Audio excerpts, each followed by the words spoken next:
আমাদের পার্টির নেতৃত্ব, কর্মী, সমর্থক, জনগণরা আর দীর্ঘক্ষণ ধরে আমরা এই পৌরসভার কাজ চালাচ্ছি।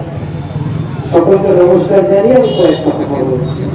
অনেকক্ষণ ধরে সভা আর গত 2-3 দিন ধরে যেভাবে প্রচন্ড দাবদাহ দু এক ফোঁটা পড়ছে আর পড়ছে না। আমরা প্রতীক্ষা করছি বৃষ্টি, মনে হচ্ছে কখন বৃষ্টি আসবে, আর তার মধ্যে এতক্ষণ ধরে সভা।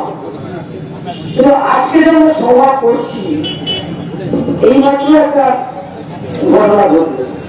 গতকাল থেকে গোটা পশ্চিমবাংলায় একটা গানের লাইন বেড়েছে। আমরা এখনো ভুলিনি যে ইমন, সঙ্গীত শিল্পী ইমন একটা গান গিয়ে রাষ্ট্রপতি পুরস্কার পেয়েছিল। তার মধ্যে একটা লাইন ছিল যে আমার মধ্যে ধোয়া গেছে একটা চালের ভুল, প্রাক্তন সিনেমা গান। কারণ রাতে যখন পদাতিক এক্সপ্রেস থেকে পরেশ অধিকারী নিখোঁজ হলো তখন এই গানটা পাচ্ছিল গোটা বাংলা জুড়ে যে আমার মন্ত্রী খোয়া গেছে একটা চালের ভুল। আর একটু আগে বাগডোগরা বিমানবন্দরে পরেশ অধিকারীকে দেখা গেল একজন সাংবাদিক লিখেই ফেললো যে একেবারে পদাতিক থেকে বর্ধমান থেকে বাগডোগরা। ঠিক মাননীয়ার যে কবিতা একাডেমিতে কি একটা রিওয়ার্ড পেয়েছে, এপাং ওপাং ধপাং, ঠিক একেবারে ট্রেন থেকে নেমে গাড়ি হয়ে আবার বিমানবন্দর। এখন নাকি হাজিরা দিতে যাচ্ছে নিজাম প্যালেস, গাড়িটা ঘুরে দিতে পারে। আমরা জানতাম যে অনুব্রত মন্ডল পিজিতে কাটিয়ে তারপর যাবেন, কিন্তু আগে পিজিতেই যাবেন। আমাদের জানা ছিল যে আমাদের শিক্ষামন্ত্রী পার্থ চট্টোপাধ্যায়, প্রাক্তন শিক্ষামন্ত্রীও যাবেন, কালকে যাবেন না আজকে যাবেন, আমরা অপেক্ষা করছিলাম। তো আজকে 211 নম্বর কেবিন, হাসপাতালের 211 নম্বর কেবিন, উডগড় ওয়ার্ডের 211 নম্বর কেবিন পার্থ চট্টোপাধ্যায়ের জন্য গত 2 দিন ধরে বরাদ্দ করা ছিল। উনি আজকে অ্যাডমিট নিয়েছেন, মোটামুটি ধরে গেছে হসপিটালে। এবার আমরা জানবো এমন রোগের কথা জানবো যেসব রোগের নাম আমি আপনি কেউ শুনিনি। এরকম রোগ হচ্ছে প্যানিক অ্যাটাক, তারপরে হাজিরা দারুণ ট্যাঙ্ক, আগে সিনেমা নিয়ে এখন একটা লাভ সিনেমা এলাম অপরাজিত 3টে ছটা মাওনা বিদ্যে। এখন এইরকম টাইম স্পটে তৃণমূলের নেতা মন্ত্রীদের যাওয়া আসা চলছে, সিবিআই দপ্তরে যাচ্ছে না আসছে। এখন অপেক্ষা হচ্ছে যে যাবে না ফিরবেন না, জেলে যাবে, এটা কবে হবে এটা দেখা। আর একটা গান শুনেছিলাম নচিকেতা, তার মধ্যে লাইন ছিল সকলের সমস্যার চিৎকার করে বলো চোর চোর চোর। এখন গোটা পশ্চিমবাংলায় প্রত্যেক জায়গায় পাহাড় থেকে মানুষ উঠে মানুষ চিৎকার করে বলছে, সমস্যার বলছে চোর চোর চোর। কারণ এখন একটাই স্লোগান, চোর ধরো আর চোরগুলোকে জেলে ফেলো। আমার প্রাক্তন শিক্ষামন্ত্রী ছবি দেখছিলাম কয়েকদিন আগে, যে বামপন্থ আমলের শিক্ষামন্ত্রী ছিলেন, একটা বাড়ির সামনে পাথরে দাঁড়িয়ে হয়েছে, কয়েক মাস আগে মারা গেছেন। পশ্চিমবাংলার শিক্ষামন্ত্রী ছিলেন সুদর্শন রায়চৌধুরী। ব্যক্তিগতভাবে তার সঙ্গে পরিচয় ছিল, তার বাড়িতে গেছি, দেখেছি তার জীবনযাপন, তার সম্বন্ধে জেনেছি, তার ক্লাসও করেছি। আমরা জানি পশ্চিমবাংলার শিক্ষামন্ত্রী ছিলেন সত্যসাধন চক্রবর্তী, যার লেখা পলিটিক্যাল সায়েন্স বই আমরা 11-12 স্নাতক স্তরে পড়েছি। সত্যসাধন বাবুর লেখা বই আমরা এই সময় শিক্ষামন্ত্রীদের চিন্তাম, জানতাম যে শিক্ষামন্ত্রী পার্থ, শিক্ষামন্ত্রী সুদর্শন বাবু অধ্যাপক, আমরা জানতাম শিক্ষামন্ত্রী সত্যসাধন চক্রবর্তী, শিক্ষামন্ত্রীদের জানতাম। সিদ্ধিকা টেক্সটাইল মেশিনারি একটি বিশ্বস্ত মেশিনারি প্রতিষ্ঠান, proprietor Lalan Jha. 105 Keshidas road, Sutragarh, Dinabandhu Ghosh market, Sutragarh state ব্যাংকের ঠিক পাশে, শান্তিপুর, নদিয়া। এখানে তাঁত কাপড়ের র্যাপিয়ার মেশিন, জ্যাকেট মেশিন এবং এমব্রয়ডারি মেশিন একদম সঠিক দামে পাওয়া যায়। সুদূর চীন থেকে মেশিন এনে সাপ্লাই করা হয়।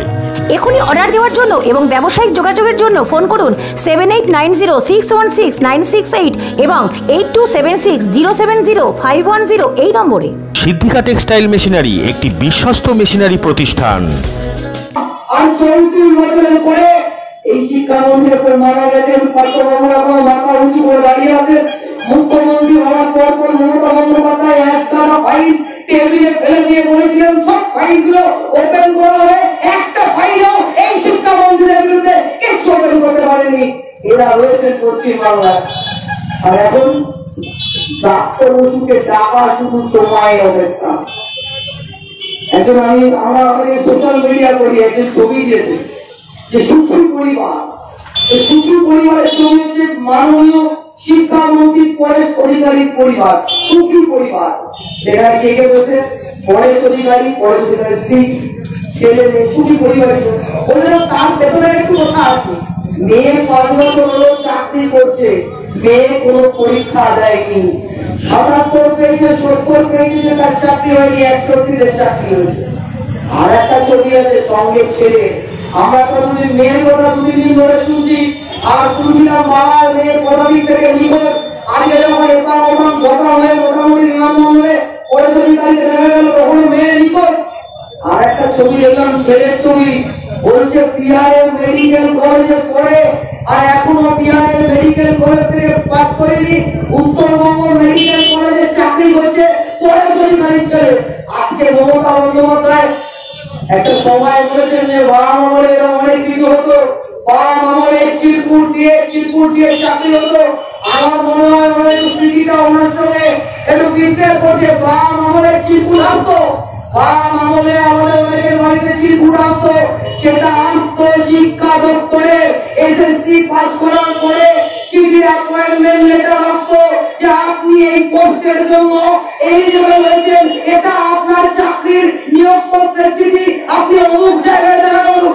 আর এখন চিরকুট আছে কাঠমানি কোর্টের কাছে।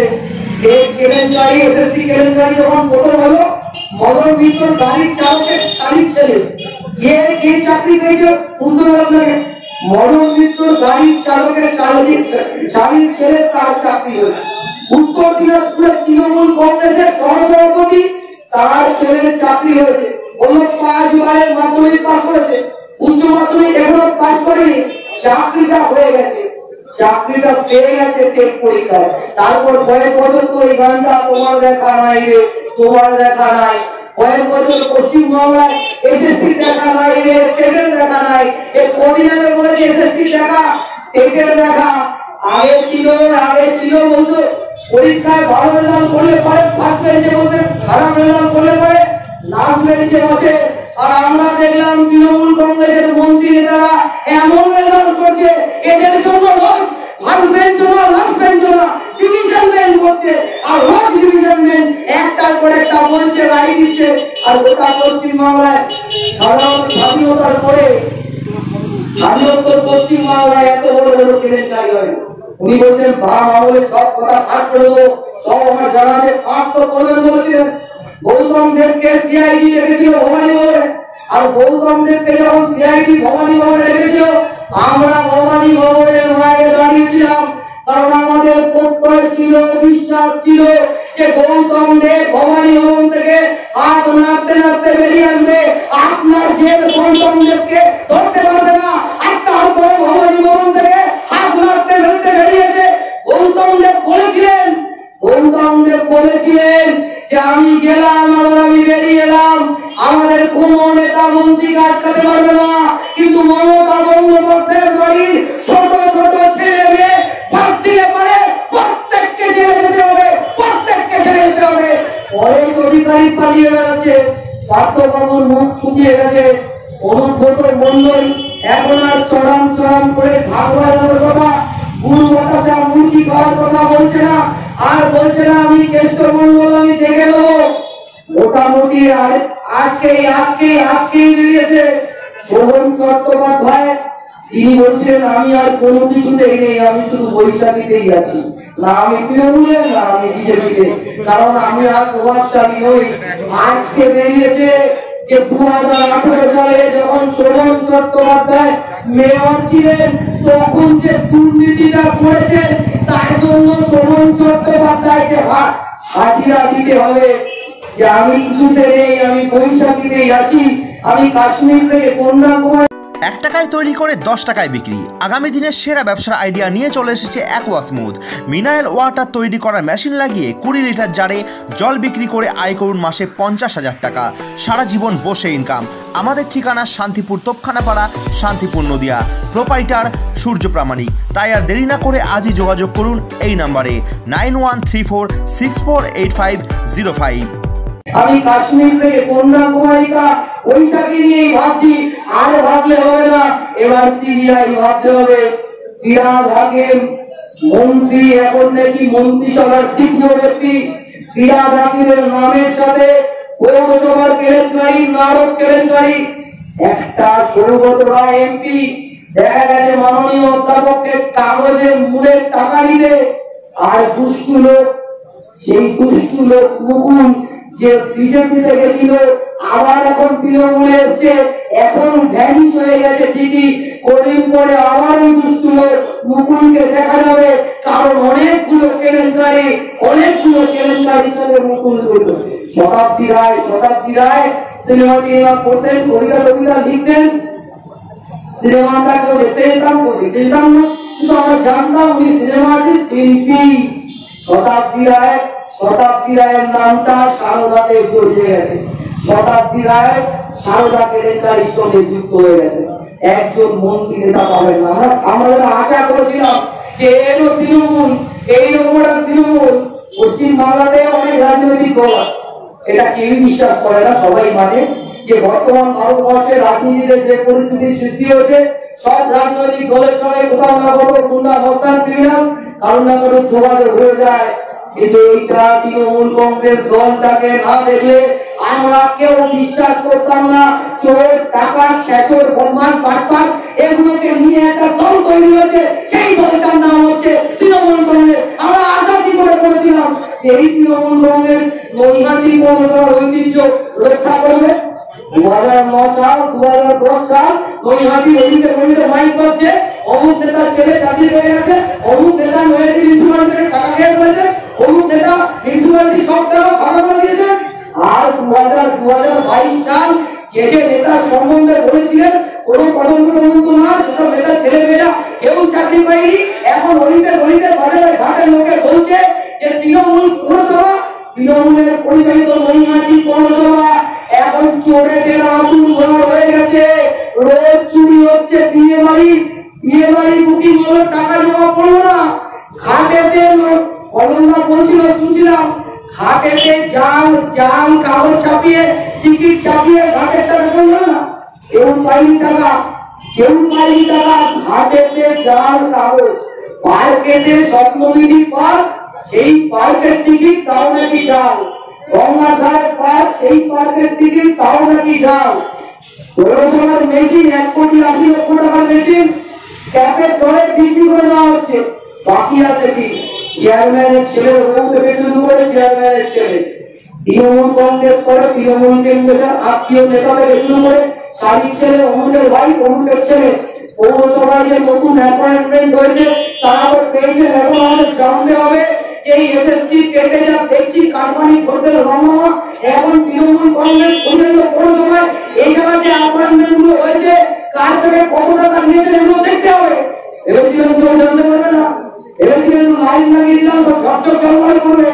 আমরা বুঝে দিলাম একই রাস্তায় 5 বার পিল জ্বালা হবে, একই রাস্তায় 5 বার পিল জ্বালা হবে, একই রাস্তায় বড় লাইট কি বলে এখন আর কি বলা নেই, এখন আবার অন্য ধরনের লাইট, নানান ভাবে টাকা পাইয়ে দেওয়ার ব্যবস্থা হয়েছে। আসলে এদের থিওরিটাই হচ্ছে এলোমেলো করে দেওয়া, লুটে উঠতে খায়। সেদিন এক কাউন্সিলর বলছিল উত্তরবঙ্গে থাকে, বলো আমাকে ধরেছে রবীন্দ্রনাথের কবিতার ওই লাইনটা মনে আছে যে তুমি মহারাজ সাধু হলে আজ আমি আর চোর বটে, আমাকে ধরেছেন কিন্তু আমি তো কথা বলতেই পারি যে তুমি মহারাজ সাধু হলে আজ আমি আর চোর বটে। যখন নেতাজি ইন্ডোর স্টেডিয়ামে তৃণমূল কংগ্রেসের কনভেনশন থেকে মুখ্যমন্ত্রী বলেন 75 যা খাচ্ছেন কথা 75 পাঠিয়ে দেবেন। শিক্ষকরা মিটিং করতে গিয়ে শুনলাম যে কয়লা খনি বেঁচে দিচ্ছে, অবৈধভাবে কয়লা খুলে বেঁচে দিচ্ছে, টাকা করে যায়। এর কারণ থেকে বলছে রাত্রিবেলা ভাই লোক আছে, রাত্রিবেলা ভাই লোক আছে। দেখুন কয়লা চুরি, গরু চুরি, চাল চুরি, বিপল চুরি অতীতে হয়নি আমি বলবো না, চুরি চুরি হয়, সব চুরি ছিল না, তৃণমূলের সব চুরি হচ্ছে এমন না, কিন্তু কয়লা চুরি, চাল চুরি, তেল চুরি, বিপল চুরি, মাটি চুরি, এমনকি শ্মশানকে মরার টাকা চুরি, এই তৃণমূল কংগ্রেস না আসলে এই শিল্প প্রাতিষ্ঠানিক শিল্পে মর্যাদা পেত না। আরে ব্যারাকপুর শিল্পাঞ্চলে নতুন কারখানা হলো তো কি হয়েছে? পশ্চিম বাংলায় নতুন কারখানা হলো তো কি হয়েছে? পশ্চিম বাংলায় দাঁড়িয়ে কয়লা চুরি, গরু চুরি, কাঠ চুরি, বৃষ্টি আসছে হলো আমদানের ছিল, ইয়াসের ছিল। এখন এই শুনলে অসনি আসবে, তৃণমূল কংগ্রেসের পার্টি অফিসে পিকনিক হয়ে গেল, পিকনিক। কারণ অসনি আসতে পারে, আমার শিবল অসনি আসতে পারে, আমার জল অসনি আসতে পারে, আমার বাড়ি তৈরি টাকা। তো বাদুরিয়া গেছি, বাদুরিয়ার ব্লকে ডেপুটি কমিশনে চায়ের দোকানে বসে আছে, একজন বলছে যে আমফান ঘরে বাড়ি ভেঙে গেছে, টাকা কাটা পেয়েছে, টাকা কাটা পেয়েছে, টাকা পেয়েছে। দেখুন 3 তলা বাড়ি, বাড়িতে বৃষ্টি লাগানো রয়েছে, ওই পঞ্চায়েত প্রধানের আত্মীয় ও হচ্ছে আমফান ঘরে ঘর ভেঙে যাওয়ার টাকা পেয়ে, আমফানের টাকা, ইয়াসের টাকা, এমনকি আয়লার টাকা যা পরবর্তীকালে পশ্চিমবাংলায় এসছে সুন্দরবনকে পুনর্গঠনের জন্য যার ব্যবহার করে কত ছিল টাকাগুলো খেয়ে ফেলেছে। মহারা বলছিল না ওষুধের দোকান, আরে বাবা ওষুধ বিক্রি করতো কি? পাড়াতে লোকে চিনত না, কিছু করতো না, ভাঙা বাড়ি ছিল, এখন 4 তলা বাড়ির মালিক, স্কর্পিও বাড়ির মালিক। আমি কয়েকদিন আগে তারাদি করণ সভায় বলছিলাম যে তারাদি পঞ্চায়েতের মেম্বার ছিলেন, মারা গেছে, একটা গাড়িও নেই, স্কুটারও নেই, কিছুই নেই। আর এ একবার কাউন্সিলর হলে পরেই গাড়ি, বাড়ি, টাকা, স্কর্পিও কি চাই করে পুরুষ ভোটে খাবে। এটা হচ্ছে তৃণমূলের পক্ষ থেকে এই জন্য কাউন্সিলর হওয়ার জন্য নয়, কাউন্সিলরের টিকিট পাওয়ার জন্য মারামারি। বন্ধমে একজনকে বিয়ে করে দেবে, একজন বলে আমাকে বলছে আমাদের পরিচিত বলে, আমি এবার দাঁড়িয়েছি, আমিও মুখ করতে জিজ্ঞাসা করে বলেছি যে দাদা কত দিলেন? বলে 1 কোটি দিয়েছি। ওরা কাউন্সিলর আমার জন্য 1 কোটি? বলে এটা তো আপনাদের মতো এই ব্যাকওয়ার্ড জায়গা না, আমরা দমদমে থাকি, এখানে রোজ রোজ ফ্ল্যাট হয়, আর রোজ রোজ ফ্ল্যাট মানেই টাকা। এখানে কাউন্সিলর হতে গেলে 1 লক্ষ টাকা নয়, এখানে কাউন্সিলর হতে গেলে তৃণমূলের নেতাকে 1 কোটি টাকা দিতে হবে। তৃণমূল কংগ্রেসের টিকিট বিলি হচ্ছে, একটা কোন সময় টিকিট বিলি হচ্ছে কাউন্সিলরের জন্য, কয়েক লাখ কয়েক কোটি টাকা দাম হচ্ছে একটা সিটে। এমন এমন লোক তৃণমূলের তার বিরুদ্ধে পোস্টার লিখছে, যেমন বসিরহাটের মানুষ পোস্টার লিখেছে যে মাননীয় সাংসদ নুসরাত জাহান নিখোঁজ, তেমন বহু জায়গায় তৃণমূলীরা পোস্টার লিখেছে যে এই কাউন্সিলর পাড়ায় থাকে না। এই কানপুরে একটা ঘটনা হয়েছে, আমরা যখন ছোট ছিলাম বড় অবস্থান ছিল, একদিন দেখলাম 15 কাউন্সিলর, ওর মধ্যে দেখি পঞ্চায়েতের জেলা পরিষদের মেম্বার। আমি ভিডিও সাহেবকে জিজ্ঞাসা করে বলেছি যে সাহেব অনুসরণ থাকতো, বলে আপনি ভিডিওটা বুঝতে পারলেন না, ওটা হয়ে গেছে, ওখানে কোন কাউন্সিলর হবে। আর উনি এবার ল প্রতিষ্ঠা করবেন, তাই উনি জেলা পরিষদের মেম্বার হয়ে বলে পঞ্চায়েতের নাম তুলে জেলা পরিষদের মেম্বার হয়েছে। আসলে করে কমে গুলি করে চুরি করে খেতে হবে। এবং আমরা রাস্তায় নেমেছি জেল ভরার জন্য। আর এই জেল ভরার কথা বলতে গেলে যে পুলিশকে চোর ধরার জন্য আপনি দেখতে পাবেন না, আজকে মন্ত্রী হওয়া গেলে যে পুলিশ খুঁজে পায় না, বাচ্চা বাচ্চা ছেলে মেয়েগুলো যখন রাস্তায় নেমে চোর জেল ভরার দিয়ে রাস্তায় নামছে, তাদের জামা ছিঁড়ে কলা ধরে টেনে হিঁচড়ে পুলিশ নিয়ে যাচ্ছে। আমরা এলাকায় দেখেছি যে মালদায় তৃণমূল কংগ্রেসের নেতা মারতে গেল, পুলিশকে খুঁজে পাওয়া যাচ্ছে না, চাপ দাঁড়িয়ে তৃণমূল ছাত্র পরিষদের ছেলেরা পুলিশের ঘরে ঢুকে পড়েছে, পুলিশের ঘরে টেবিলের তলায়। আর যখন পৌরসভা ভোটে পাড়ায় পাড়ায় বুঝে বুঝে রিলিং হচ্ছে, আপনি পুলিশকে খুঁজে পাবেন না, দেখবেন পুলিশ ঢুকে আছে একেবারে থানার টেবিলের তলায়। আর যখনই আপনি তৃণমূল নেতাদের চোর বলতে রাস্তায় নামবেন, এদের চুরির বিরুদ্ধে আপনি স্লোগান তুলবেন, দেখবেন পুলিশ আপনার সামনে দাঁড়িয়েছে, আপনাকে ধরে বলে আনিস খান এ রাজ্যে বিচার পায় না। বটকুয়ের ঘটনা শুনিয়ে কি হলো কেউ জানে না, কিন্তু আমাদের মর্মে আমাদের মনে ভাব মেরেছে যে বটকুয়ের প্রথমে খুন হয়ে যাওয়া ভাদু শেখ, যে ছিল পঞ্চায়েতের মেম্বার, ভাদু শেখের বউ বলছে যে আমার বল লুটপাট করতো, লুটপাট করে খেত ঠিকই, কিন্তু আমার বল লুটের ভাগ নিত। আর ভাদু শেখ মারা যাওয়ার পরে আরো কিছু মানুষ জ্বলন্ত দগ্ধ হয়ে গেল, একেবারে মুরগির ওড়ানোর মতন করে তন্দুরি বানিয়ে ফেলা হলো, ওরা গাছের গন্ধে ভক্তি ভক্তি ভাবলো। এমন একটা রাজ্যের ভক্তের মানুষরা এখনো জাস্টিস পায়নি। আনিস খানের বাবা জায়গায় জায়গায় ঘুরছে, ওখানেও বিচারের বাণী নিয়োগের কাছে, কিন্তু শিক্ষা নিয়ে কলকাতা ডিভিশন বেঞ্চ, কলকাতা হাইকোর্টের ভূমিকা আমরা ফিরে গিয়ে পশ্চিমবাংলায় যেভাবে প্রতিকারহীন শক্তির অপরাধের বিচারের বাণী নিয়মে নিয়োগের কাজ ছিল, আমরা একটু একটু হলেও রাস্তা হারিয়ে ফেলছিলাম। আমরা দেখছি কোথাও কোথাও বিচার বিভাগকে ভূমিকা গ্রহণ করতে হচ্ছে, কিন্তু বিচারীরা ভূমিকা গ্রহণ করলে কি হবে? নরেন্দ্র মোদীকে দুর্গা পূজায় যিনি কুর্তা পাঠান, লাড্ডু পাঠান, পশ্চিমবাংলায় মোহন ভাগবত আনতে পারে, যিনি মিষ্টি দিয়ে অভ্যর্থনা করেন, যিনি চিৎকার করে বলেন যে বিজেপি আমার শত্রু হলেও আরএসএস আমার শত্রু ছাত্র শত্রু না, যিনি হচ্ছেন আরএসএস এর মেধাবী ছাত্রী, দেশ যখন বিক্রি করে দেন নরেন্দ্র মোদী, যিনি প্রতিবাদ করেন না, যার দলের এমপিরা রাজ্যসভায় যখন এলআইসি বিক্রি হয়ে যায়, রাজ্যসভার বাইরে দাঁড়িয়ে কিরকির খেলে, পাওনারে পাওনা ভোটান কবিতা নিয়ে আলোচনা করে। আমরা জানি ওই সিবিআই আসবে, সিবিআই আসবে, সেই কোয়েলি নেওয়ার গানটার মতন সে আসছে, সে আর আসবে না। সিবিআই আসবে, ছেড়ে কাজে দিয়ে যাবে, আবার নেতা মন্ত্রীরা অদৃশ্য উপায়ে বেরিয়ে আসবে। আসলে শর্ত হয়েছে দিল্লির লাড্ডুটা নরেন্দ্র মোদী আর পশ্চিমবাংলার লাড্ডুটা মমতা বন্দ্যোপাধ্যায়। তাই পশ্চিমবাংলায় দাঁড়িয়ে সারদা নারদা শিক্ষা থেকে শুরু করে একের পর এক কেলেঙ্কারি হবে, আর একের পর এক কেলেঙ্কারির সঙ্গে তৃণমূলের নেতা মন্ত্রীরা যুক্ত থাকবে। আমরা দেখেছি যে মুখ্যমন্ত্রীর ভাইয়ের বউ, লোকে তো মুখ্যমন্ত্রী ভাইয়ের বউকে এখন সোনা বউ বলে ডাকে, সোনা বউ আর করে সোনা সহ ধরা পড়লো। আমরা জানতে পারলাম যে মুখ্যমন্ত্রীর ভাইপোর বউ আছে, সে আবার সোনা সহ ধরা পড়েছে। ভাইপোর বলেন ডাকলো সিবিআই, ভাইপোর ঘুরে আসলো। হাইকোর্টে সিবিআই ডাকা, মন্ত্রীদের সিবিআই ডাকা মানে আবার জিনিসটাতে মোদীর কোথাও একটা আন্ডারস্ট্যান্ডিং। এই দিদি মোদী উভয়ের বিরুদ্ধে লড়াই করতে হচ্ছে। রাস্তায় সমস্ত মানুষের কাছে আমাদের আবেদন যে 4 জুন আমরা পৌরসভার দপ্তরের সামনে যাবো।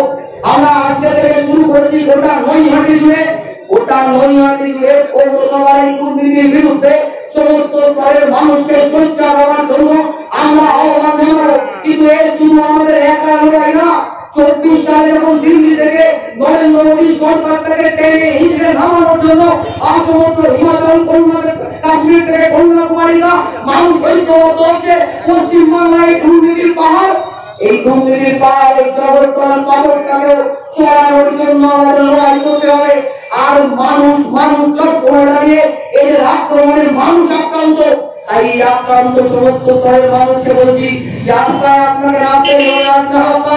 কারণ হচ্ছে আজকে দাঁড়িয়ে বামপন্থী রাস্তায়, আজকে অন্য অনেক সংগঠন রাস্তায়, আজকে হয়তো তোর ভাই রাস্তায়, আজকে হয়তো কোথাও পশ্চিমবাংলায় একটা অংশের মানুষ রাস্তায় নামতে ভয় পাচ্ছে। কারণ রাস্তায় নামতে পারে ওদের যদি অনিষ্কানের মতো কথা হয়, রাস্তায় নামতে পারে ওরা যদি আক্রমণের শিকার হয়। আপনাদের সামনে বলবো যে রাস্তায় নামতে পারে অতীতে এই শক্তি বহু আক্রমণ করেছে, কিন্তু সংগ্রামী মানুষের রাস্তায় নামা বন্ধ করতে পারি। এই 11 বছরে 174 জন কংগ্রেস খুন হয়ে গেছে, তারপরে লাল ঝান্ডা প্রতিদিন রাস্তায় রয়েছে। আর এই দুর্নীতির ফলকটাকে ঘিরে ফেলে সমস্ত মানুষের সামনে এর আসল রূপটা হাজির করার জন্য লাল ঝান্ডা রাস্তায় থাকবে।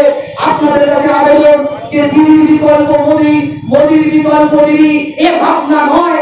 ভাবনা হচ্ছে পশ্চিমবাংলার মানুষের জন্য, বিকল্প হচ্ছে পশ্চিমবাংলার মানুষের লড়াইয়ের ঝান্ডা হচ্ছে লাল ঝান্ডা। তাই আপনারা লাল ঝান্ডার ভিতরে চোখমুখ হন, লাল ঝান্ডায় শক্তি জোগান। ওটা দেশে দাঁড়িয়ে এই অন্যায়, অবিচার, অত্যাচার, দুর্নীতির বিরুদ্ধে লাল ঝান্ডায় সরকারের গোলা কাটিয়ে লড়াই করবে। আর সে লড়াই করবে আপনাদের সঙ্গে নিয়ে। একথা বলে সকলকে নমস্কার, অভিবাদন জানিয়ে আমি আমার কথা শেষ করলাম। ইনসাফ দিন আমার